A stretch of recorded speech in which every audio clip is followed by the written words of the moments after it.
大家好，我是 Anthony， 欢迎订阅我的频道。视频开始前，先说一句题外话，就是最近有越来越多的网友通过邮件向我咨询问题。一些网友会说，给我发邮件需要鼓起勇气，会很顾虑自己的措辞和表述。我觉得这其实是没关系的，大家给我发送的任何文字或者字数，完全不必考虑措辞是否严谨、有逻辑，也不需要考虑是否政治正确或者道德等等，你只需要表达你真实的感受和看法就很好了。我会努力从你的视角出发去理解你的状况。那说回我们今天的主题，这期视频想和大家聊一聊中国的公文是如何写成的，以及为什么公文越来越让人反感。相信这期视频对很多想考公务员的网友是有些帮助的。所谓公文，就是中国大陆党政机关的公务文书，它涵盖的种类很多，至少包括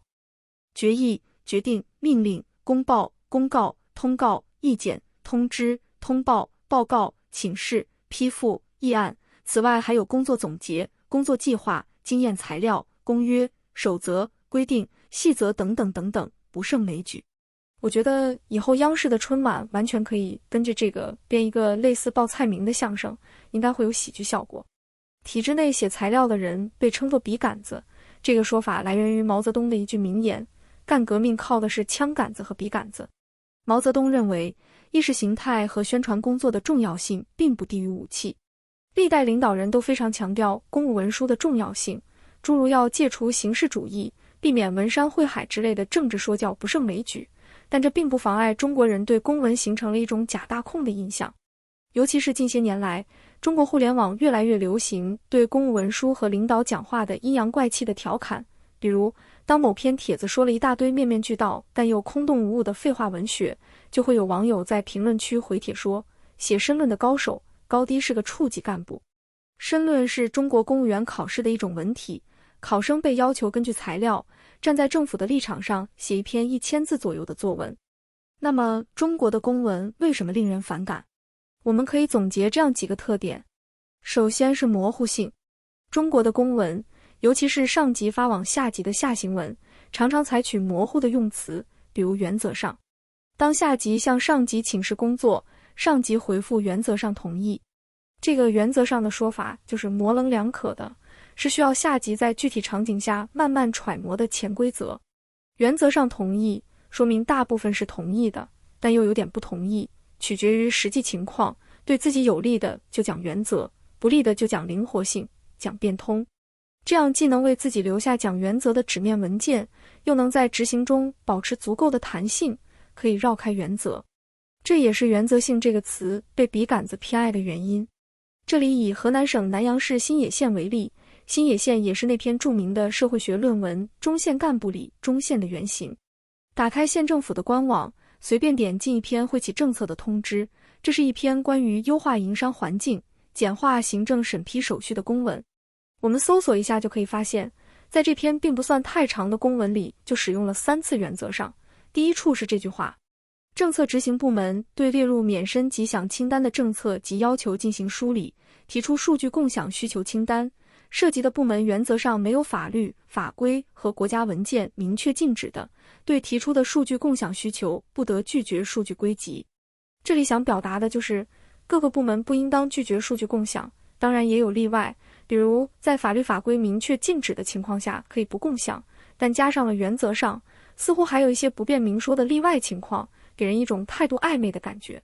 商业活动非常依赖清晰透明的政策和法治环境，作为一个要改善营商环境的文件，却频繁使用这种模棱两可的字眼，是非常奇怪的。第二，也是最常见的现象，就是充满了空话、废话和套话，而且大量抄袭。比如一位 B 站网友模仿公文的口吻写了一段评论，有一种很搞笑的讽刺效果。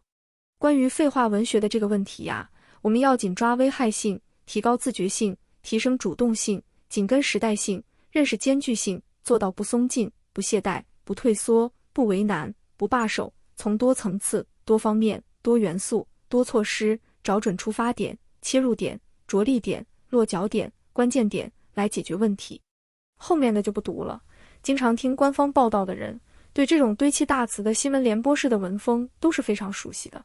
在中国，许多教公文写作的书籍都会分享给你一套机关公文常用词汇，比如这本名为《笔杆子是怎样炼成的》的书就说到，对于笔杆子来说，需要大量积累公文常用词语，才能使领导在遣词造句上不再花费脑筋。这位笔杆子从众多官媒文章中提炼总结了2000多个词语，分为几十个门类，比如适用于讲话稿、通讯稿、评论、回报、总结之类的词汇，在讲话稿里又可以分为综合类讲话稿、党建类讲话稿。按照字数来分，又可以分为3字词语、4字词语、5字词语、6字词语等等。在适用于综合类讲稿的词语里，作者总结了不同场合下的相关词，比如涉及领导的关键词可以用指挥四方、定于一尊、亲自挂帅、亲自督战、亲自推动、高屋建瓴、高瞻远瞩、力挽狂澜、务实进取。关于群众的固定词组有融入群众、了解民情、反映民意、集中民智。连天气的用词也有固定的套路，比如出风拂面、暖意融融、风和日丽、艳阳高照、秋意渐浓、水天一色。公文中的比喻也是一大特色，中国公文中的比喻五花八门，尤其喜欢和偏爱战争类的比喻，这源于军队在党史上极端重要的地位。战争类比喻有一种将一切事物都类比成军事斗争的倾向，例如将医生护士比作白衣战士，将科研工作者比作创新尖兵，将领导的决策比喻排兵布阵、动员令。更为常见的是将社会活动比作战争，比如扶贫攻坚战、反腐持久战、抗洪救灾遭遇战。在疫情期间，各种战争类比喻更是满天飞，阻击战、总体战、舆论战、信息战，还有什么武汉保卫战、上海保卫战等等。中国社会的军事话语这个话题，我们以后还可以单独做期视频聊一聊。这些固定用词让人听了就觉得乏味无聊。此外，中国公文的开头也非常喜欢引用一连串的套话，在心理学能拯救中国人的精神吗？这期视频中，我们引用了国家心理健康和精神卫生防治中心的文件，分析了官方的这些措施为什么难以改善中国人的心理健康。其实从他们的行文逻辑就能看出缘由，比如在这个卫生健康工作怎么干的小标题，下面这样说道：要落实20大精神，领悟2个确立，增强4个意识，坚定4个自信，做到2个维护，坚持稳中求进，贯彻新发展理念。后面的就不念了，我觉得整天写这种稿子的人，自己内心就很容易不健康。比引用上级讲话更加安全的做法，是直接把往年文件拿出来改头换面，重新套用，甚至直接抄袭。当然，这种做法稍不注意，也可能成为舆情事件。比如2014年山西省交城县委书记讲话稿就遭到举报，有网民称这篇讲话稿只是将我市改为我县，并修改了一些小细节，超过90%的内容抄袭了吕梁市委书记在1周前的讲话。类似的事情在全国很多，比如有网民发现河南开封消防支队的宣传稿与漯河市的如出一辙，在开封市副市长的讲话中竟出现了构建和谐平安漯河的字眼。邯郸市丛台区委宣传部副部长的文章与青岛市某区的政府文件几乎一字不差。再比如2011年4月广东省东莞市统计局、国家统计局东莞调查队官网发布的2010年信息公开工作报告，与该局在2008年报告除了年份不同外，同样一字不差。2008年，全国31个省，有21个省在年终总结的开头用了极不寻常、极不平凡。公文写作是一个风险极大的事情，稍不留神就可能写错，并招来上级的惩处。因此，为了在政治上和上级保持高度一致，最保险的做法就是不停地引述高层领导的讲话或者党的文件，而下面的各级官员为了安全起见，也都会在引述上一级的话，翻来覆去地说冠冕堂皇的官话，以此显示自己政治立场的坚定和明确。当然，这种表态是没有明确标准的。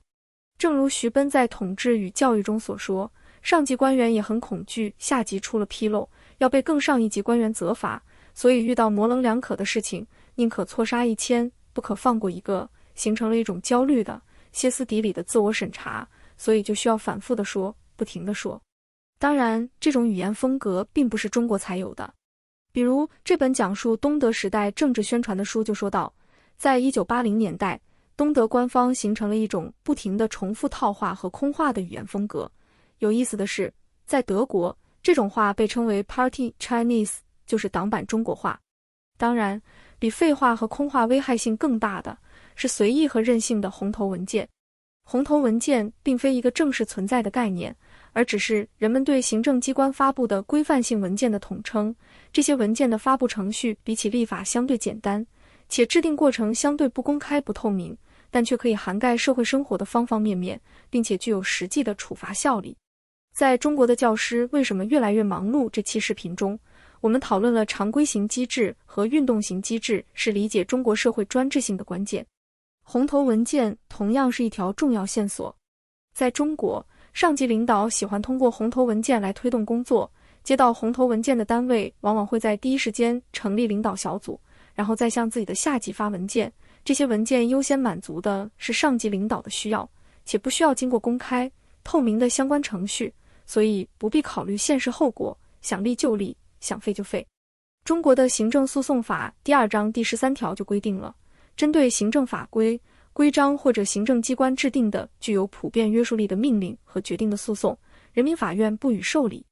这意味着在中国，对行政权力的司法制约是严重缺失的，这就导致了红头文件的严重泛滥。2014年新华社曾报道，在群众路线教育实践活动开展后，全国压缩了190.8万个文件，下降了 26.7%。这意味着压缩前文件数量超过700万，相当于全国每天发文5000个。红头文件是行政权力过大的一个象征，也不可避免地充斥着粗暴且专制的文风。2015年，海南省东方市林业局下发了一份行政处罚的红头文件，这份文件只有200字，但却引用了并不存在的《中华人民共和国水土法》和《中华人民共和国森林法》第64条。2023年，海南省政府办公厅发布了关于支持民营经济发展的若干措施的通知，其中要求对民营企业家能不补的不补，能不判实行的不判实行。在现实中，文件还常常为各种形式的腐败背书。例如，湖北省汉川市曾发布文件，要求以后全市公务招待都采用某品牌的酒。2005年，河北省东光县文教局下发文件，要求该县最好的实验小学招生仅限于县城机关事业单位干部子女，报名时需出示父母编制的证明材料。当然，这些操作在3年疫情流行期间变得更加常见。红头文件毕竟是纸质材料，还是可能落下口实的，因此在疫情期间，采用电话指示、口头指示等让人根本无迹可寻的方式来管控社会、传递意志，就成了各级政府更加常见的做法。我们上面提出了许多中国公文的批判和否定，需要说明的是，这种批判并非什么特别敏感的话题，它在中国的舆论场所是被允许的，甚至是三令五申的内容。但这些批判如同我们之前所说的春晚讽刺小品一样，它所允许的批判和讽刺的力度是相当有限的，而且最终还是要回到正能量上，也就是上级政府总是明察秋毫的，都是下面的人办错的事。在浏览很多体制内笔杆子的心得体会时，我就发现相当多笔杆子们都表示，在体制内写材料是一个非常痛苦的过程，各种体会只能用一个“熬”字来概括。比如这本书引用了一位读者的留言，是这样说的：看到领导拿着自己写的稿子慷慨陈词，心里很爽，但再一看听众们都眼神空洞，昏昏欲睡，就又涌起深深的无力感和空虚感。一项针对公文写作人员的调查显示，80%的写作人员将了解领导意思作为写作能力的关键，64%的受访者认为，公文出了负面问题后，要勇于替领导承担责任。可见，写公文的苦，不是物质之苦，而是依附之苦、人格之苦、精神之苦。许多体制内的笔杆子们或许早就意识到这些东西的价值非常可疑，但他们看到的都是一些技术性的原因，比如认为因为自己积累的素材还不够多，对领导讲话和上级的精神领会还不够深刻，写得还不够精彩。因此，他们所提出的解决方案也是技术性的，比如要继续苦练、继续成长，争取成为圈内知名的笔杆子。他们无法从体制本身去找原因，因为这样一来，便是对体制缺乏信心，是对自己所选择道路的全盘否定，而这无疑会让自己陷入彻底的抑郁和虚无，因此，即使有时候意识到真正的原因，也会下意识地拒绝承认。只有少数人能继续坚持勇敢地探索，不让自己陷入自欺当中。比如这位作者说，现在说写材料苦的人，至少基本还在写材料，基本还是热血青年，至少还有指点江山、激情文字的情怀和抱负。这既是一种自我安慰，也是自保的手段。如果不这样安慰自己，就实在无法找到任何支撑自己生活下去的动力了。人终究不是动物，即便自己从事的是毫无意义的工作，但最终还是要努力找到一些内在的价值，来证明自己有一个精神性的自我的。今天的视频就到这里吧。如果你有任何问题或个人的困惑想找我咨询，请联系我的邮箱，详情请参考这张图片。我会把这期视频放在历史与社会这个列表内，同时也推荐大家去看我这个列表内的其他视频。感谢大家的收看，再见。